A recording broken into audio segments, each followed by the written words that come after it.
Howdy there, folks. How are y'all doing today? My name is Reese. Welcome back to another episode of our Tekkit Legends Let's Play Adventure, where today we're feeling that positive energy.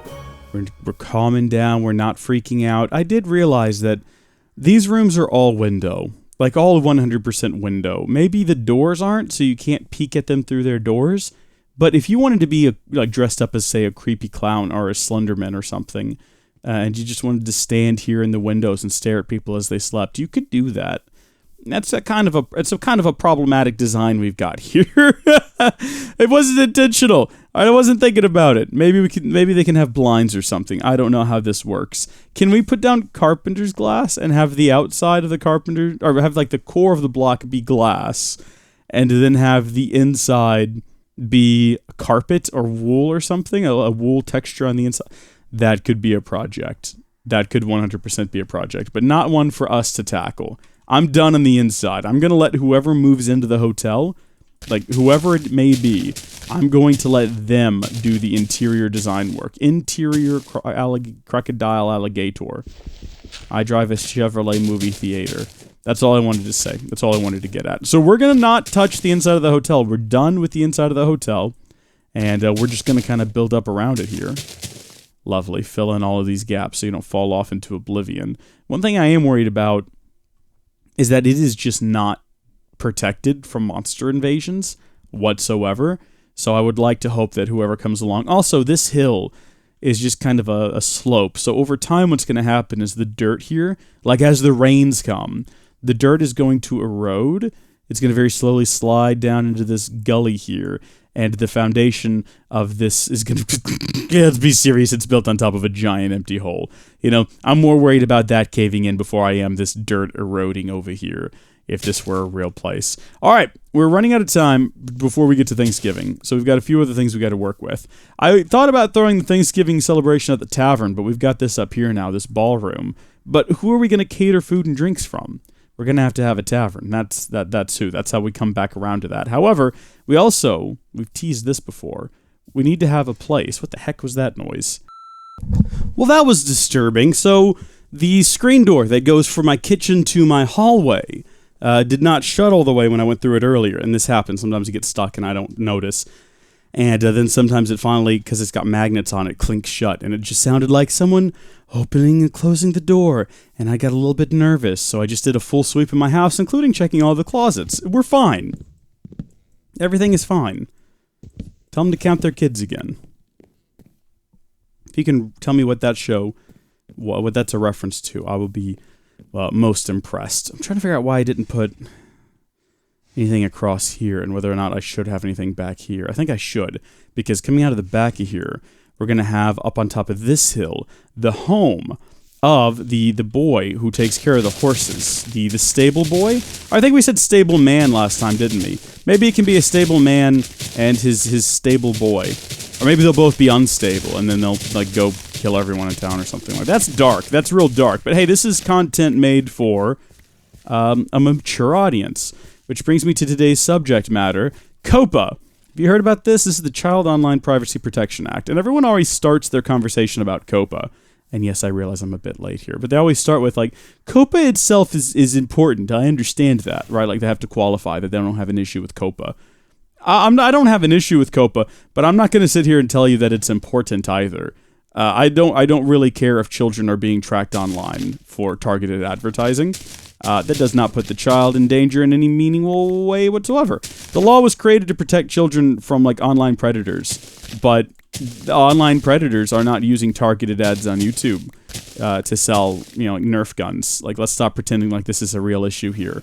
The Federal Trade Commission. Well, who is it? It's the FTC, isn't it? Basically, what I'm trying to say is I don't care because it's a government bureaucracy and they're all hot garbage. They're a bunch of unelected officials who, because congressmen are lazy, they've handed all of the authority over to. They've passed laws to create these bureaus, and then they appoint the bureaucrats in the bureaus, and then they say, you go make up laws and things, and then we can't really be held responsible for what you do, and screw them and screw everyone involved, and those sorts of shenanigans. So the thing with COPPA, Child Online Privacy Protection Act, is they're making some amendments to it on YouTube. And the way it's going to work is, if your content is made for children, then you have to select that it is made for children, right? You have to tick a little box, and then it won't run targeted advertising on your videos. And I don't care. Like, that part doesn't bother me. Sure, fine, fair enough. If I make a video for kids, I don't make videos for kids. If you look at my analytics, the vast majority of my viewers are in the late teens and mid 20s bracket, and then the second largest is in the late 20s, mid 30s bracket. I don't make content for children, but if I did, I would be more than willing to say, yeah, this is for kids. I'll tick the box. I don't make advertising revenue. Boo-hoo, I don't care. It does not bother me. The issue I take is that it's not just about making... It's vague language. COPA has extremely vague language in it. Probably by design. The government likes to be vague on things so they can make up their own rules later on as they go, which I disagree with strongly. I take extreme issue with this. It's not just about content that is made for children. They very specifically have provisions in it for content that appeals to children. So not only content that so if you I make a video and it's some finger puppets talking about mama finger, daddy finger, Hitler finger, whatever those weird creepy videos were, right? Obviously that's made for children. But if you make something that appeals to children, what do they call it? Child appealing, I think is what it is. That's like the terminology being used. You also have to select that box. Even if it's not made for kids, even if it's not made for kids, if it appeals to kids in some way, or it might appeal to, if kids might end up watching it, you have to select that box. And if you don't, you could have your YouTube channel deleted, because YouTube's going to have algorithms looking for these things. YouTube's algorithms are going to determine what's made for children or appealing to children. You could also be fined $40,000 per video by the U.S. government if they determine that you inadequately labeled your video. And remember, if I made a video for kids, if you make videos for kids, it sucks that targeted ad revenue is going to go away. You're not going to make as much money. I literally do not care about that. My concern is that it's not just about videos that are made for kids. It's videos that kids might find appealing. What kind of content do I make, folks? Think about this. I make gaming videos. If you look at my bracket, the age ranges of people that watch my content, it's clearly not being made for kids. Again, it's older people. It's late teens. It's 20-year-olds. It's 30-year-olds. It's you watching this video now. You're my audience. You're who I'm making videos for. But I also play a lot of Minecraft. The argument could be made that, well, a lot of kids like Minecraft. Therefore, your video is appealing to children. Therefore, you have to label it as such. Hey, who watches Rhett and Link? I know a lot of adults that watch Rhett and Link. I also know a lot of kids that watch Rhett and Link, especially the challenge videos. Kids love to watch Rhett and Link eat, hot ghost peppers and various flavors of Oreo and whatever else they've done recently. Does that mean that every video Rhett and Link has ever made is appealing to children? It's child appealing in nature? According to the federal government, that's exactly what it means. According to the federal government, they have to label their videos as such, and if they don't, $40,000 fine. Upwards of $45,000. $45,000, not $4,500, mind you. And this doesn't just apply to new videos. You have to go back and you have to verify every previous video you have uploaded is either for or not for kids. That is a thing. You have to verify previously uploaded videos, potentially from years ago. Potentially from years ago. You got to go back, and if you mislabel them, or the government decides that you have mislabeled them, hey, fines. Potentially your YouTube will get banned, and potentially you'll go bankrupt.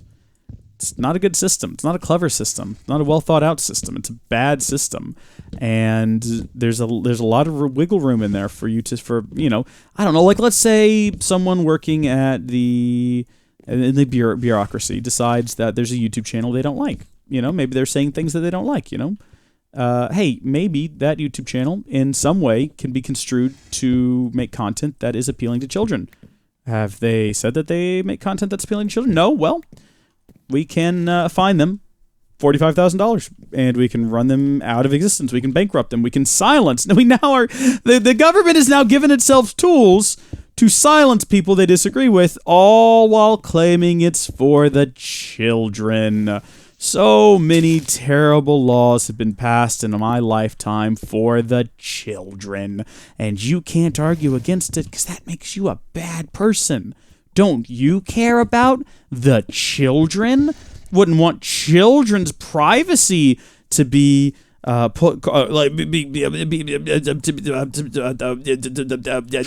might see like an ad for I don't know, like a water gun or something. You wouldn't want to see that. You might see like a Nerf gun advertisement. It's worse than that, though. It's even worse than that, because think about this. Let's say I say, all right, you know what? I'm not taking any risks. I'm listing every single video I upload. Just every single one, I am listing that it is for children. And that way I'm covered, yeah? I'm covered. Yeah, you know what? I won't get that targeted ad revenue anymore, but at least I will be safe. Well, no, because I've now done the exact thing I'm not supposed to do. I've lied. I've said my videos are for children when there are a lot of things in them that I don't think are for children. My Assassin's Creed videos, they're about Assassin's Creed. Kids like video games. Kids like Assassin's Creed. The argument could be made that, they're kid appealing, but there's a lot of stuff in there that is not good for children. So I've now mislabeled a video as being appropriate for kids or kid appealing when they should not be watching it. Grand Theft Auto. Kids love Grand Theft Auto and Grand Theft Auto videos. Guess what? Not appropriate for kids. So how am I supposed to label that? Yeah, sure. You know what? Grand Theft Auto is kid appealing, but they shouldn't be watching that. How am I expected to label that? I don't know. You know what? It's a big mess. It's an absolute big fat mess. There is one way around it, though. There is one way around it, which I could just like demonetize my entire channel, because all of this comes down to monetization. And if you demonetize your channel, there's no ads to begin with, and the classifications no longer are relevant to you. I don't make a lot of money on YouTube. I think I've talked about this before. I'm certainly not getting rich off YouTube, but I do make enough money on YouTube to rely on it to some degree.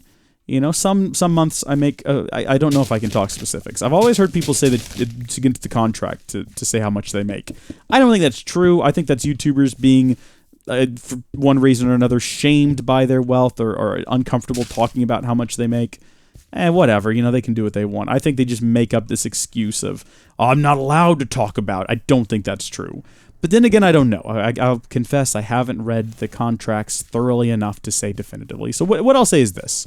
Some months I make around $100. Some months I make around $200. On the top end, a little over $300. It depends. December's always a big month, and January's always the smallest month, and all the months in between. It just depends on what kind of content I'm putting in out there and how many monthly views I get. It's hard to tell based on video views. I know people look at the video views, and those are the most important things, but you got to remember I've got 3,000 videos. 3,000 videos that I have to go through and decide whether or not they're for children or child appealing, I might add. 3,000 videos. And so I've got a big back catalog that gets views. And so, monthly views are sort of the metric that I pay the most attention to. And what am I doing? It doesn't need to be a big house. It can be a little house. Make it a little house. Yeah, I'm still working on that house, by the way. Just because I'm going on a rant doesn't mean that we're not still working on the project. Trust me, I'm full focus right now. Well, no, I'm partial focus right now. We're going to get it done. And YouTube, blah, blah, blah. What was I saying? What was I in the middle of? What was I? Whoa, oh, my gosh. See, I was hoping now that I was feeling better, my head's cleared up, and I'm not as highly medicated. Maybe I'd be able to think a little bit clearer, be a little bit more concise, talk a little bit. I rely on that small amount of ad revenue that I make every month. I pay bills with it. At the top end, I can pay a few different things. On the bottom end, it at least covers my internet every month. And that's fantastic, and I need that. So there's time for the day. I'm going to keep going a little while because we did have a break there where I had to go check and make sure there was no one in my house. I don't know. I'm actually in a weird place where I'm not entirely sure what I'm going to end up doing if this goes through. There's a petition you can sign. I'll link to it down below unless I forget, in which case yell at me in the comments. You can also go and complain to the government about it on a website someplace. I don't have all the details. I don't mind some of these changes. What I mind is the vagueness of it, and this idea that if you make content that kids might end up watching. I mean, do you make makeup tutorial videos? Because I have nieces. I've got little nieces all under the age of 13. Well, a couple of them are still under the age of 13, but ever since they were little kids, they've liked watching makeup tutorial videos. Does that mean that makeup tutorial videos are kid appealing? Apparently that's exactly what that means. So if you make makeup tutorial videos, guess what? You have to label your videos now as kid appealing. And you're not going to have targeted advertising on your videos anymore. And if you don't properly label them, well, guess what? You're going to get fined. It's just, that's my problem with it. That's my big issue with it, is they're pushing through these changes. And it's so vague. And they don't fix any problems. YouTube already has a kid app that doesn't have any sort of targeted advertising. I don't think it has any advertising at all on it. I understand not all parents care, and not all parents are going to put their kids on, but it's not the job of the government to pass laws to protect children from parents who don't care. It's the job of parents to take care of their kids, and if they don't, that's on them. You can't punish everyone else on the planet for the parents who aren't doing their job properly. We already talked about what's going to happen. I think we talked about that last episode. Their kids are going to end up in jail because their parents are too incompetent to raise them properly. It sucks, but that's where we're at. And I'm afraid there's nothing really we can do to prevent it. If we could have prevented it, we would have figured out how to do it a long time ago, and we wouldn't have young folks in prison. It's a shame. It's an absolute shame, this situation that we're in right now, and the fact that you have so many grossly... Gosh, this roof looks terrible. This looks terrible. Why did we build this? We're doing something different over here. It's a shame that we've got so many people who are very clearly trying to... I'm starting to really question whether or not the intentions in these the parts of these bureaucrats are really all that pure. You know, I had my wacky conspiracy theory earlier that this is just a tool to silence people that, you know, they might take issue with. You know, getting some real nasty dirt. I'm sure that there is some truth to that. I'm sure there's some people in the federal government who love that idea. But I also think there's a lot of boomers in the federal government who don't like the fact that kids are on YouTube. And the idea of passing a law that's going to reduce the amount of content made for kids on YouTube probably really excites them, because it means there's fewer things to kids to watch, and then kids won't watch things on YouTube anymore, and then it'll be more like when they were kids. But back in their day, they didn't have the YouTube. You know, back in their day, they walked to school uphill in the snow both ways, and they liked it. And kids need to go back to those sorts of ways of doing things. And this definitely appeals to that sort of mindset, that sort of kids need to not be on the internet anymore mindset. So I'm sure that there is, for a lot of people making these decisions, there is an element to it that this is. In fact, I saw a tweet. If you follow me on Twitter, been yelling at some dude who was just like very demeaning and degrading towards people who are sending their fan bases, like I'm trying to do with you right now, to try to fight these new regulations. He's like, oh, these people who make cruddy kids content. And people are calling him out. They're like, surely you can't say that everything on YouTube is cruddy. And surely, like, just because people have a difference of opinion, you can't just attack them like that. And his response is just like, hey, do you know that actually there's been some studies that maybe kids shouldn't be watching so much YouTube? It's like, oh, okay. Hey, not for you to decide. And also, you're not answering the questions. You're just... And then you realize that, oh, he doesn't care about kids' privacy online. He doesn't. What he cares about is keeping kids off of the YouTube. Because back in his day, when he was young, he didn't have a YouTube. He went outside and he got sunburnt playing like baseball with his friends. You know, he broke his wrist, and it still irritates him to this day. He still has trouble using his arm properly. And that sunburn he got as a kid, it's going to develop into skin cancer, and he's going to die young. But kids these days, they need to get skin cancer and die young, just like he's going to. You know, that's the sort of mindset we're dealing with here with these people. I don't know. I've ranted and raved. I'm done. I'm done for today. I think we've gone a bit over, even if we do cut out the bit where I went up to go check and make sure there wasn't someone breaking into my home to kill me at my computer. So we're going to end it here. I really wish I'd done this video differently. I got to say, of all the videos I've done in this series, I've had someone I'm sick, I've had someone I'm sleepy, I've had someone I'm raging on a subject, and someone I'm just rambling on a subject. This is the one I am the least proud of. This is the only one that I think I'm going to have trouble uploading, because I feel like this is a really important topic. It's a really important subject, and I should have thought through what I was going to... I literally decided this is what we were going to talk about as the episode started. I brought it up a few episodes ago, and I was like, we need to do a full episode on that, and then I just haven't. And then started this episode, I was like, well, this is what we'll do today. We'll talk about COPA. We'll talk about how dangerous it is when bureaucrats start making decisions without thinking through the consequences of them, or when they make decisions, having thought through the consequences of them, and wanting to get them through as quickly as possible before anyone has the opportunity to complain or suggest other options or other avenues, because they're happy with the other outcomes. They're happy with the side effects of their law, and that's secretly what they wanted all along. Sucks. That's the bad thing with bureaucracies. You can't control them. You can't unelect them. They are appointed. This is what the Star Wars prequels were all about. Remember? The Senate was run by bureaucrats? Now, yes, it was Chancellor Palpatine saying that, but he wasn't wrong. The New Republic was corrupt and broken. And, well, I don't think that an empire led by a Sith Lord is a better alternative. Definitely needed to freshen up their particular system of government, which they did. Like, in the end, yeah, you had to get like a whole new republic. The New Republic, if you will. And in the end, they didn't do too good a job either. But, I don't know. All I'm saying is, there we go, I built a house. That's where he's going to live, right there. Bit of a different design aesthetic to the rest of the joints. Kind of closer to this one, I guess, in a way. I like the long, tall, pitched roof. Thank you folks for watching. God bless you. I'll see you later. Bye.